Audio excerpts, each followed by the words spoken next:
Hey, welcome back to Prophets of Babel with your host Janine. We are reading the Chronicles of the children of Araneck, starting off the book of Raynon, chapter 1.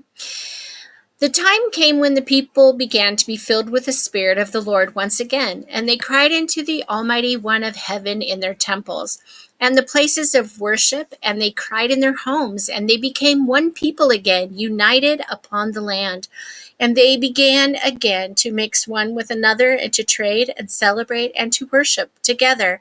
And they began to be one with the Lord and one with each other.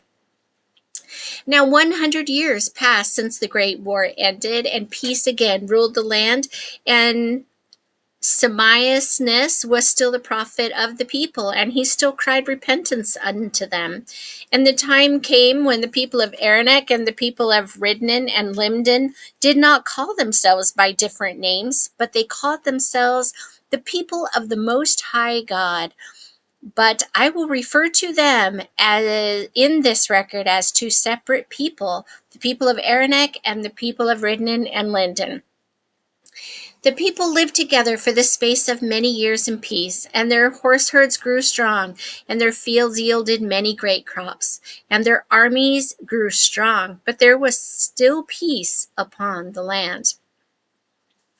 It was in the 150th year of peace upon the land that the prophet Samias came unto the people. He began to be very old, and his sight had failed him, and he could not see. And he spoke unto the people, saying, We, the people of the Most High God, have lived together in peace for the space of many years. And now I come before you, for my eyes have failed, and my age has the better of me. Now who am I to appoint in my place? I just want to point out, this guy's older than 150 years, okay? Because I don't know what age he was when he called everybody to stop the war. Verse 7, And this people spoke unto him and told him a name, and it was the name of difference unto the people. And Samias said unto the people, It is Raynon. And Raynon stepped forward. Now Raynon was a young man, and his age was that of 16 years.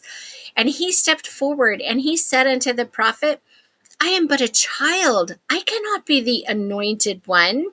And the prophet Samias said unto Raynon, You are the chosen one. You are the one that the Lord has chosen. Step forward, and I will anoint you.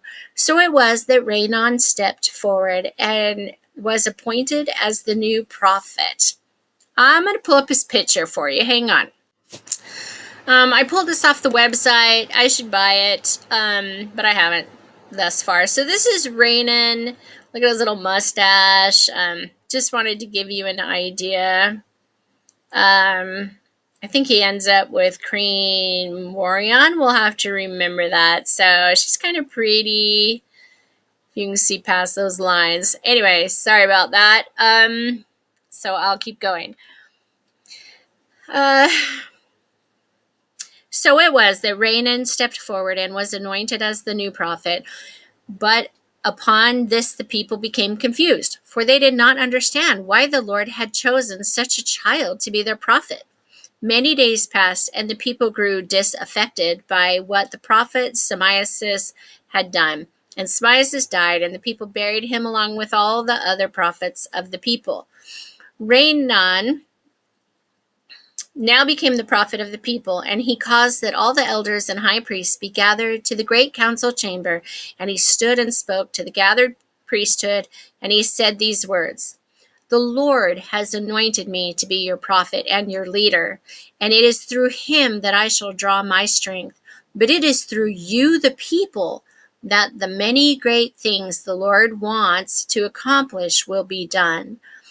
When we had finished talking to the gathered priesthood, they stood and they shouted praise unto Raynon, for he was just a young boy, and the Lord Almighty had made him a man, for they knew that he spoke the words of God. And so it was that they sent out a decree unto all the land that recorded the words of Raynon had spoken, and the people read them, and they knew in their hearts that they had sinned against God, and they repented and looked to their hearts this new prophet whom the Lord had sent unto them. Now I, Araneck, make known unto you that Raynon is my forefather, and it is through him that the prophetic gift has been given unto my family, and therefore to me. Raynon was a great prophet, and during his time he commanded that an expedition go forth upon the land, and that the armies go forth with small groups of people upon the land and find more space for the people to inhabit. For the people had become mighty, and their cities were swollen with numerous people. Behold, many of the people expressed a wish to move away from the cities and towns and start again in a new land, but still remain part of the people. Now, because of this, Raynon commanded that new lands be found for the people to inhabit. Chapter 2. Behold, in the 46th year of his reign over the people, Raynon commanded the armies to go forth and lead the expedition and find new lands, and to take with them 4 missionaries or priests to preach to the armies and people, also to take the teachings of the Almighty God to any new people that they find. Now the captain of the armies at this time was a man called Leona, who was from the people of Raynon, and he was a great man, and he led the armies in righteousness, and he did the will of Raynon and the Lord, and the armies saw this, and they followed him with a full heart and righteous spirit, and they loved him, and they loved that he loved the Lord. Now Leona went forth under the direction of Raynon, and he and the armies and the expedition group marched for the space of 50 days. They went north into the land of the people of Raynon and beyond, and the people did travel a great distance northward.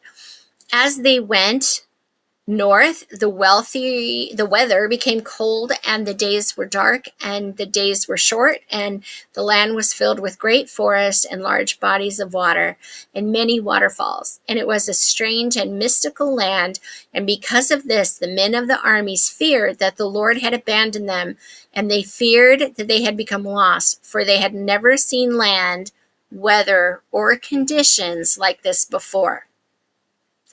When the 4 missionaries, whose names I am not permitted to write at this time, saw that the armies became afraid, they went forth unto the armies and the people of the expedition, and confirmed to them that they had crossed into a land that was not known to them, but it was known to the Almighty. And this land was a mystery unto them, but it was a land that the Lord had blessed unto the people. Now behold, the armies under the direction of Leona made fortifications atop hills upon the land, and it took 60 days to build the fortifications. And when the fortification was built, Leona commanded that 100 men be left behind, while the greater part of the army and the expedition group go forth upon the land and march south, back to the land of Araneck, and the city of light, and unto the prophet. When they returned, they made their way to the city council chamber of the prophet Raynon, and Raynon was moved by the Lord, for the Lord told him that the land that Leona had found was a good land, and a land that their people might expand upon and become strong. Because of this, Raynon sent out amongst the people a decree asking for more people to go north with the armies and the expedition to settle the new land. Now the people responded to their prophet, and many took the journey north with Leona, the armies, and the expedition group. So it was that in the days of the prophet Raynon, that the people did indeed make this new land a great land, for they farmed and built many beautiful buildings, and they made the land beautiful, and they did spread out upon all of the land, and they chopped much timber to make houses and to make buildings of worship. Now behold, they did multiply and spread out, and did go forth from the land southward to the land northward, so much so that the people covered the whole land, north, south, east, and west. Let's see if we can get through chapter 3. Now it was while they were going about upon the land that the people discovered the remains of what they thought were an extinct civilization. For behold, they had never seen nor heard of any other people upon the land. And many learned men studied the remains of the buildings and roads and much more, and wrote about what they thought the people were like and how they lived, and they supposed that they were destroyed long before they arrived upon the land northward. Behold, the prophet Raynon heard of this, and he was desirous to know more about them, for he was sure that they were not dead, but living. And the scholars scoffed at him and told him that no one else was upon the land, and to think otherwise was foolish. For would not God reveal it unto him? Now Raynon, being a man that was not easily fooled, dismissed these men, and he spent many months in prayer and fasting, asking the Lord to reveal to him these lost people. Behold, while this went on, the people spread from sea to sea west, and did prosper. And their children grew strong and become mighty men and women, true believers in the Almighty. Behold, they dwelt in fine houses made of wood, and they did build towns and cities of wood, and places of resort and relaxation, and all manner of buildings sprang up, made of wood, and they carved the wood with beauty and pride in God, so that all who viewed their homes would know who they were and who was their God. Now, because wood was used much by the people in the north, it became scarce upon the land northward, and so the people of the north established trade routes with the south, so that they might obtain the wood they needed in exchange for flocks and livestock. And this is how the people lived one with another. And so it was many years passed, and the people went about their lives, and they worshiped the Lord, and they spread themselves upon the land, north, south, east, and west. While the people of the north spread out upon their new land, and while they were engaged in farming the land of the north, they came across a people. And it was supposed that they were the lost people whom the scholars thought extinct. Now, behold, their name was Morion, and their leader was also called Morion, and they were a wise but lost people. The history of the people of Morion is joined with that of Araneck, the first great prophet of the people, in as much as they left the great towers, as did all men whom are now spread out over the earth. So they came from the Tower of Babel. So this is the second group from the the third, because there's Rindon, Linden, Araneck, and now Morion. But behold, they did not journey from the tower unto this land, as did Araneck and Raynon, but rather they settled in another land, and were led to this land because of war and violence in their land. Now it is not known where this land was, other than the people of Morion said that it lay to the south across the sea. Now when the people of Morion became known unto the people of the north sent out an emissary unto the people of Morion to speak with them, and he was a priest called Araneck. Now Araneck made himself known unto the people of Morion, and they led him to a small village with a long wooden house, where the leader of the people sat, and the leader of the people was a woman called Morion, who was beautiful and wore her hair long and dark. Now it is told by Morion to Araneck that the people of Morion had fled war and famine in their own land, and that their own tongue had become corrupted over time. They had kept no written records amongst themselves, but rather they sang their history to one another. I'm stopping. That was verse 16. I love this, that these were a people of singing and dancing, and that they were a people who had come from war but had chosen to be a people of joy and happiness. And so I'm going to pause for the day. We'll pick up at verse 17 next time. Thanks so much for joining the Prophets of Babel, and you have a wonderful rest of your day.